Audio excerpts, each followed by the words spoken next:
आप परीक्षा हॉल के अंदर जब प्रश्न हमें लग रहा है कि उत्तर यही है, फिर भी हम दूसरा करके आते हैं। इसके पीछे दो कारण होते हैं, दो जगह सुधार करने की आवश्यकता होती है। पहला ड्यूरिंग प्रिपरेशन, तैयारी के दौरान, और दूसरा परीक्षा हॉल के दौरान। तैयारी के दौरान हमें दो तीन चीजें ध्यान रखनी होती हैं, तब दिक्कत नहीं आती है। जैसे मटेरियल हमेशा सीमित रखो। अगर आपने एक ही विषय वस्तु की तीन तीन किताबें पढ़ ली तो अब लास्ट में उसको कलेक्ट कर नहीं पाओगे। परीक्षा में हर प्रश्न में आपको दो दो उत्तर नजर आएंगे। जितना मटेरियल सीमित होगा उतनी एक्यूरेसी शानदार होगी।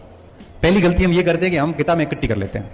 दूसरी बात, मटेरियल सीमित होने के बाद में उसको अगर 6-7 बार कंटिन्यूसली बार बार उसको रिवीजन करते हैं तो तथ्य ऐसे याद होते हैं कि हमें पता रहता है कि किताब के किस भाग में लिखा हुआ है।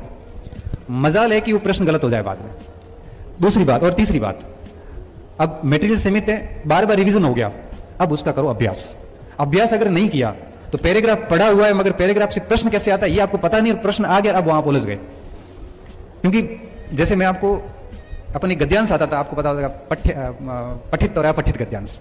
गद्यांश को पढ़ने के बाद जब हम सवाल पढ़ते थे उसके बाद आपको पता वापस गद्यांश पढ़ना पड़ता था, क्योंकि गद्यांश पढ़ लिया फिर सवाल पढ़ने के बाद याद आता था यार गद्यांश को वापस देखना पड़ेगा।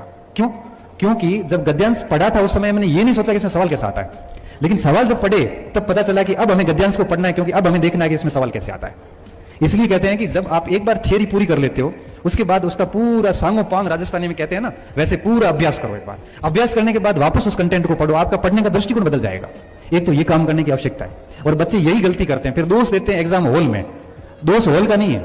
मैं आपसे पूछूं कि भारत की राजधानी कहां है, आप बड़ी खुशी खुशी कहोगे सर नई दिल्ली। क्यों?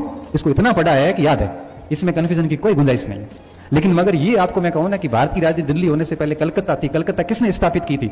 जोर आ जाएगा उत्तर देने में। क्यों? पढ़ा नहीं है। इसलिए मैं ये कहता हूं कि दो चीजों पे काम करिए।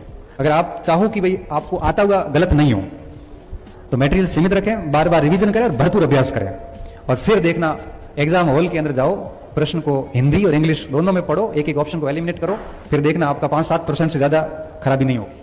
और ये सिलेक्शन है, और ये बहुत जरूरी होता है। क्योंकि ये आज की तारीख में सबसे बड़ी समस्या पता क्या है? एक स्टूडेंट की रूम में एक गाइड है, एक किताब है, कोचिंग के नोट्स है और कुछ और भी सामग्री। अब चार में से वो पढ़े क्या?